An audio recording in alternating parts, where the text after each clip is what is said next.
Bonjour à tous et bienvenue dans cette nouvelle vidéo. Je suis ravie de vous retrouver aujourd'hui pour voir ensemble le bilan du mois de juillet 2022.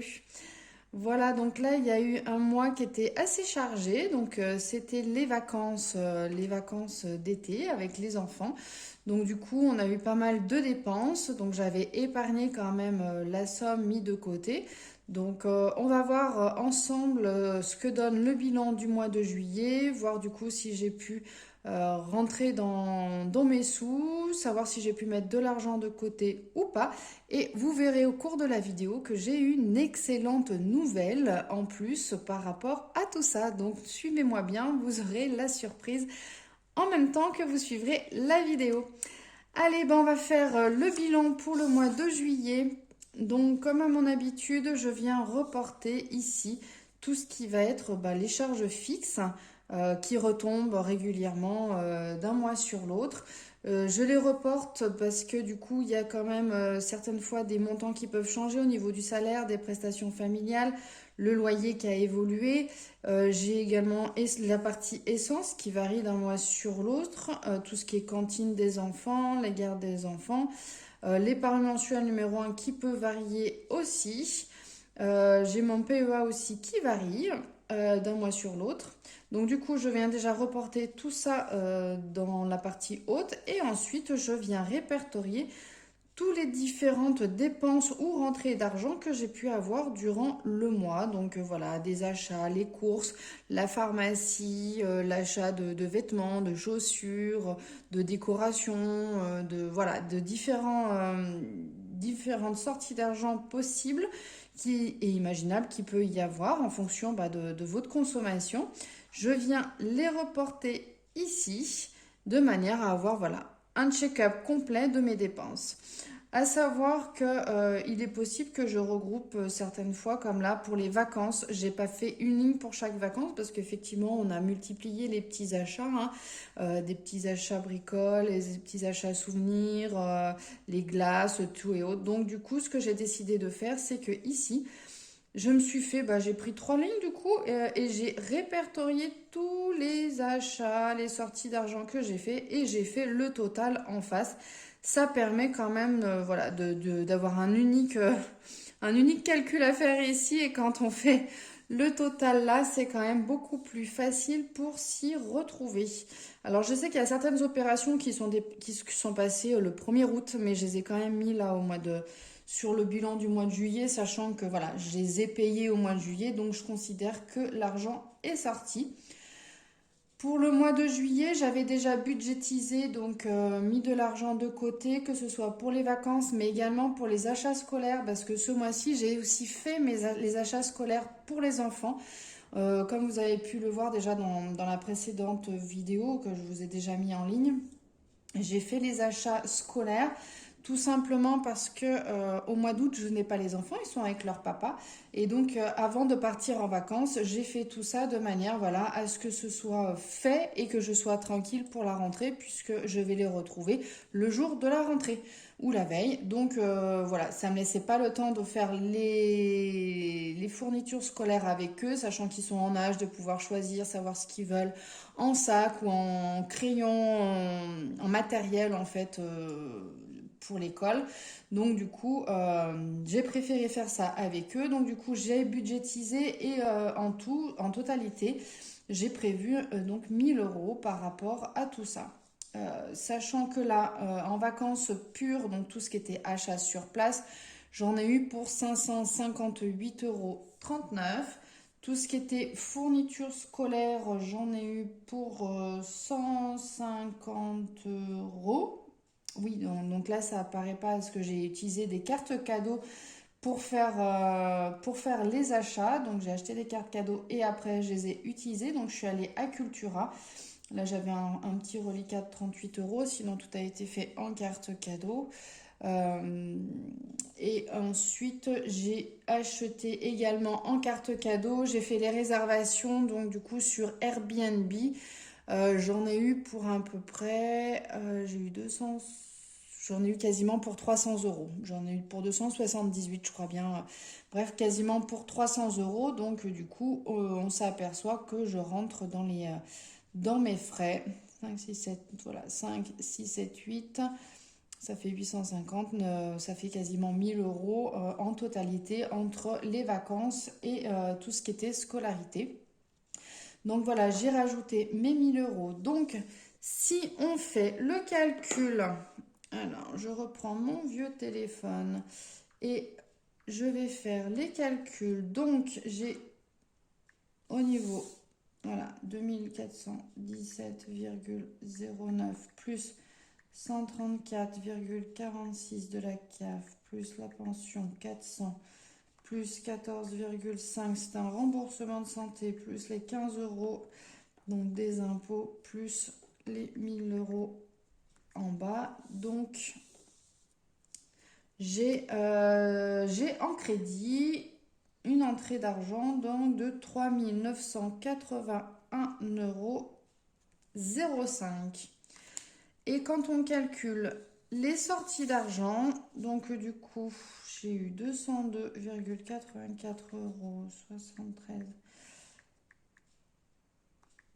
43 plus 84,07 plus 11,99 plus 157 plus 5,39 plus 118,71 plus 86 plus 14 plus 66, 25 plus 45 plus 19,09 plus 3,2 plus 38,59 plus 5 plus 20,5 plus 25 plus 16,5 plus 600,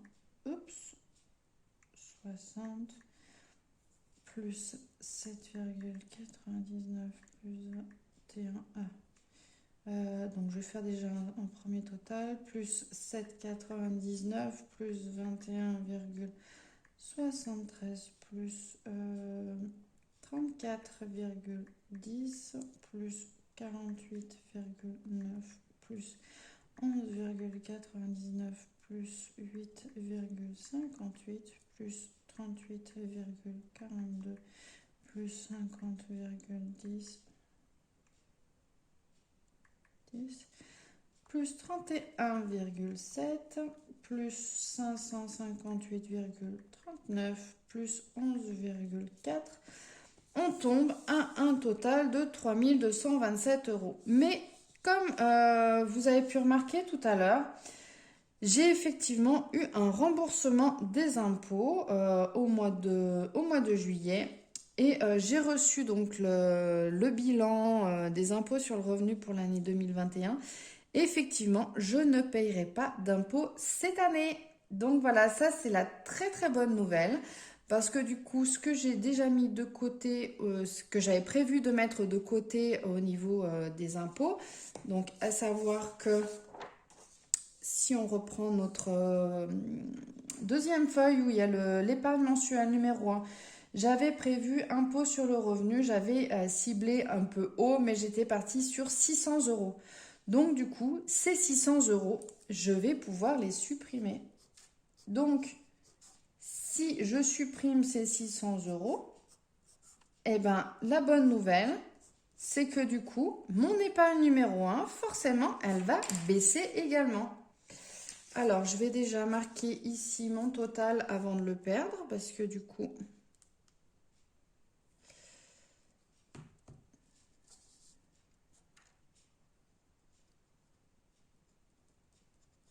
Voilà, je vais le noter, parce que là, je vais marquer mon épargne aussi mensuelle. Donc, je vais la recalculer.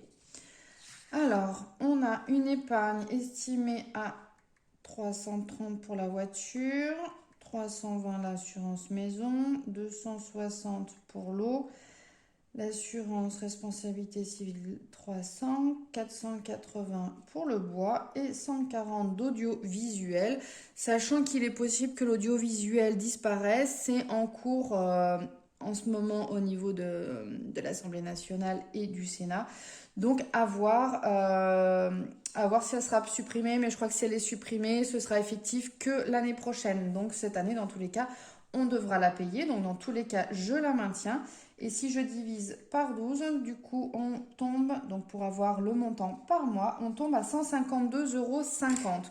Bon, je vais arrondir. On va arrondir à 155 euros. Non, je vais les mettre ici. Je vais arrondir à 155 € par mois. Comme ça, j'aurai un petit reliquat. Là, donc 1830 ici.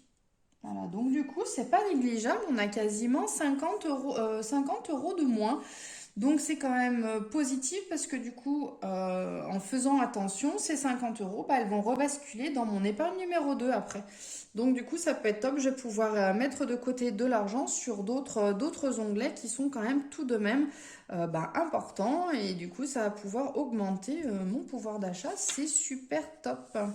Alors du coup, on revient ici. Donc épargne mensuelle numéro 1, on est à 155 €. Donc recalculer avec notre calcul de maintenant.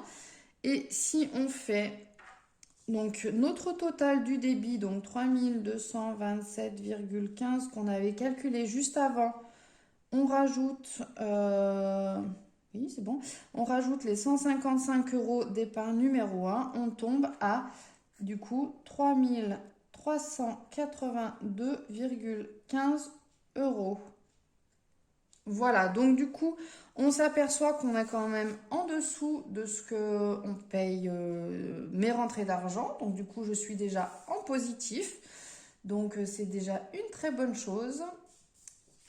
Et donc du coup, on va pouvoir calculer la différence. Donc la différence, 3981,05, c'est mes entrées d'argent, moins les sorties d'argent qui sont à 3382,15.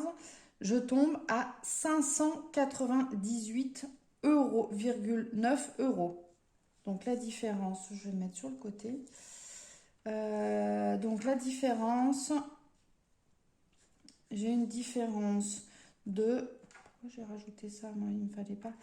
De 598,9 €.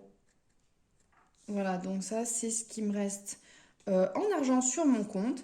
Et donc, c'est l'épargne que je vais pouvoir mettre de côté. Et si on calcule également l'épargne ici, pour savoir l'épargne réelle sur tout le mois, alors on est d'accord, cette épargne, elle est placée, hein, elle est déjà mise de côté automatiquement, mais ça rentre quand même dans l'épargne. Donc, du coup, j'ai 155 € plus 66 € 25 pour l'assurance vie, j'ai 45 € pour mon plan épargne logement, plus 19,09 € pour mon PEA et le prédicat qui a 3,2. Là, je suis... Ah oui, c'est normal, je suis un peu plus basse que d'habitude. Je suis à 288,54 €. Et donc, si on vient le rajouter ici pour avoir notre épargne réelle hein, qu'on a mis de côté vu qu'on a déjà de l'argent qui est... c'est pas parce qu'il est plus sur notre compte qu'on l'a perdu, hein, il est bien placé et investi de manière raisonnée, réfléchie. Et donc du coup, on tombe à un total de 887,44 €. Voilà, ce mois-ci, j'ai pu mettre 887,44 € de côté. Donc franchement, je suis hyper contente. Je ne m'attendais pas à pouvoir mettre autant de côté, sachant que voilà, il y avait le budget vacances, il y avait le budget scolaire, mais en ayant déjà anticipé les choses et mis de côté, du coup, bah, finalement, ça ne se ressent pas du tout sur mon budget. Et du coup, bah, j'ai pu quand même mettre de l'argent de côté. Donc maintenant, on va voir comment répartir cet argent-ci et l'épargne numéro 1 sur mon deuxième tableau. Alors, sur le deuxième tableau, je vais reprendre également celui du mois de juin. Donc, celui du mois de juin, donc on avait, donc j'avais déjà mis 126 € sur les impôts sur le revenu. Donc, du coup, bah, celui-là, je vais pouvoir l'enlever et je vais pouvoir rebasculer cet argent ailleurs. Donc, c'est top. Donc, on va faire, donc là, il me reste quoi?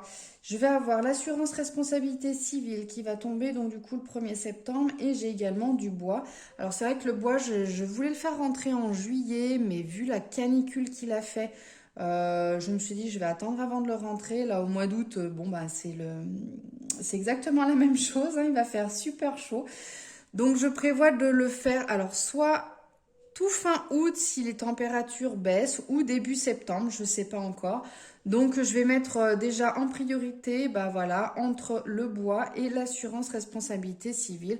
Je vais venir y mettre là, sachant que le bois, j'ai déjà fait une entrée d'argent au mois de mars ou avril.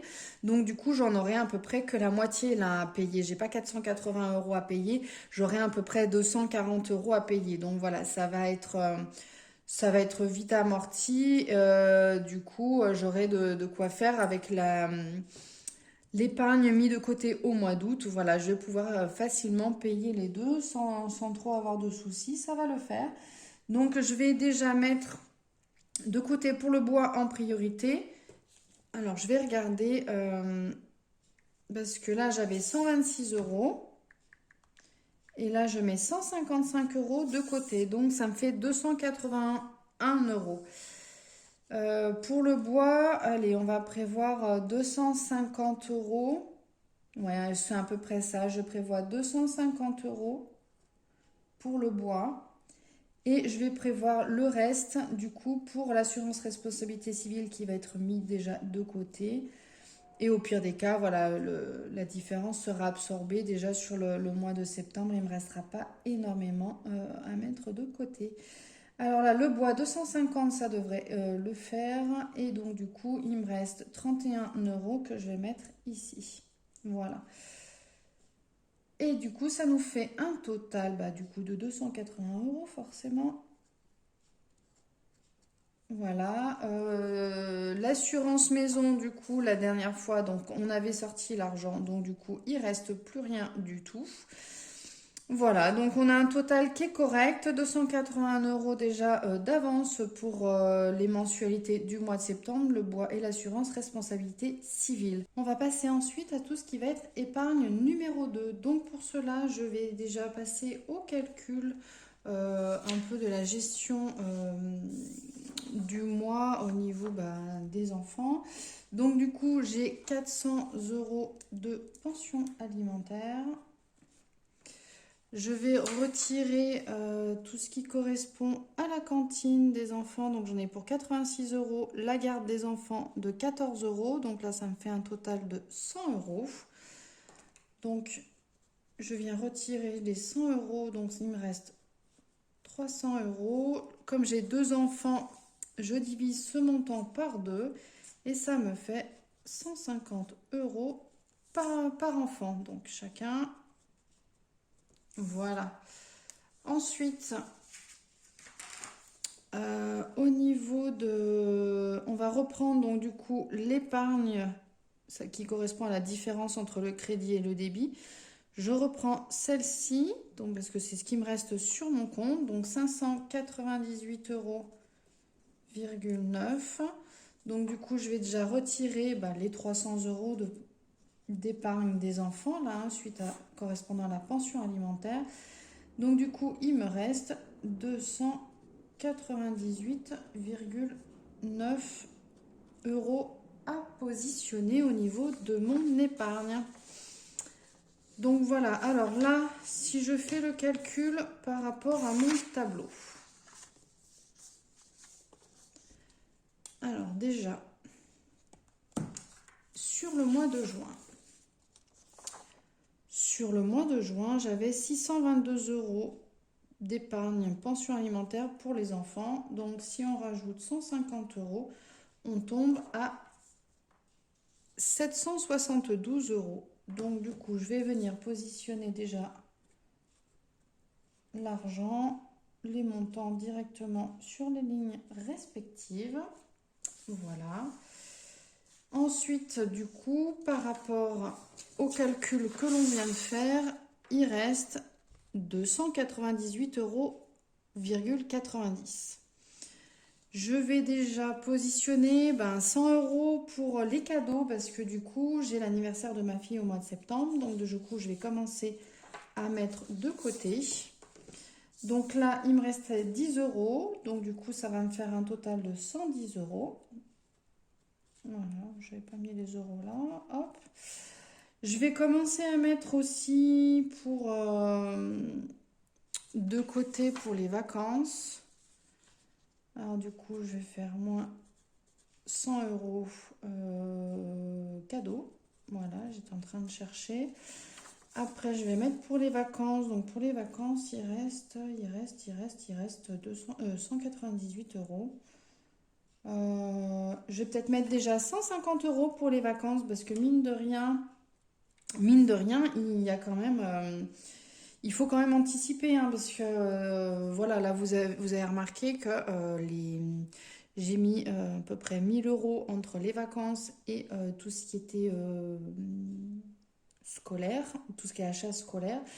Donc, je l'ai budgétisé depuis l'été dernier. C'est vrai qu'ici, sur le papier, on a eu 265,41 € parce que c'est depuis le mois de février que j'ai mis et que j'ai eu beaucoup de sorties d'argent entre-temps au niveau des factures hein, à payer mensuelles. Donc, mais sinon, toute la fin de l'année dernière, j'ai déjà tout budgétisé de manière à avoir cet argent de côté. Donc, je vais quand même mettre déjà 150 euros. Alors, à savoir qu'il y avait les 265,44 €, ceux-là, bah, ils sont sortis. Hein, je les ai utilisés euh, là pour ces vacances qui viennent de se terminer. Et donc, du coup, je vais déjà mettre 150 euros pour les prochaines vacances. Voilà, pour les vacances à venir. Donc, je vais faire 150 euros ici pour les vacances. Et donc, alors là, j'avoue qu'il doit me rester, je crois, 48,90 €. Hein. Ça doit être ça. Si je ne me trompe pas. Moins, donc, ça fait 250. Non, pourquoi j'ai mis plus? Moins 250. Ouais, c'est bien ça. 48,90 €. Et bien ça, je vais le rajouter directement à l'épargne générale, tout simplement. L'épargne générale qui était à 29,42 €. Du coup, les 48 euros restants, je les rajoute. Donc, ça me fait un total de 78,32 €. Voilà, là, l'épargne générale, c'est vraiment si j'ai un coup dur, si jamais, par exemple, imaginons que j'épargne pas du tout au mois d'août et donc du coup je veux réinjecter un peu d'argent ici. Par exemple pour l'assurance responsabilité civile, ça me permet déjà de réinjecter l'argent et du coup ça me permet de pallier justement aux imprévus. Si jamais j'ai un imprévu, je sais pas, un autre imprévu, une petite facture que j'avais pas prévue, je sais pas, bah, alors, imaginons le ramanage de la cheminée. Bon, bah, là, il vient de passer, donc du coup, c'est déjà fait. Mais imaginons que je ne l'ai pas prévu, et ben, du coup, je peux venir récupérer dans cette épargne-ci. Ce n'est pas un souci puisque j'ai toujours un petit peu d'argent de côté.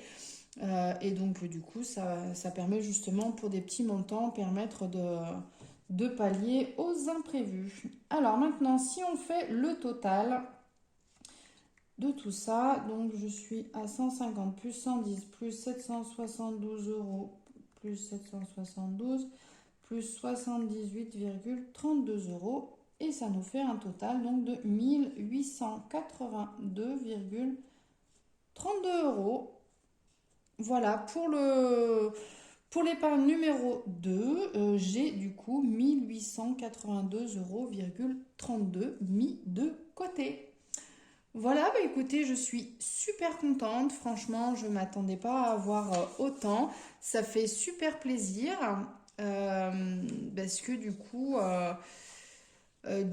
ben, quand on met de l'argent de côté, quand on arrive à épargner, sachant que ce mois-ci, il y avait quand même les vacances scolaires, oui, nos vacances à nous qui viennent de se terminer. On a eu quand même tout ce qui était sorti d'argent pour les achats de fournitures scolaires. Donc du coup, le fait que j'ai pu budgétiser courant toute l'année dernière, ça m'a permis justement de soulager le mois de juillet et du coup de ne pas avoir de grosses sorties d'argent et de pouvoir continuer à épargner ce mois-ci. Donc franchement, je suis super contente de ce mois-ci. Franchement, c'était inespéré pour moi. Je ne m'attendais pas à avoir autant. Je pensais que j'allais quand même épargner beaucoup moins. Voilà, bah écoutez, j'espère que vous, de votre côté, vous avez pu épargner également. N'hésitez pas à me le dire directement en commentaire. Si jamais vous avez aimé la vidéo, n'hésitez pas à la liker, également de vous abonner à ma chaîne si ce n'est pas encore déjà fait. Et moi, je vous dis à très bientôt pour une prochaine vidéo. Ciao, bye bye!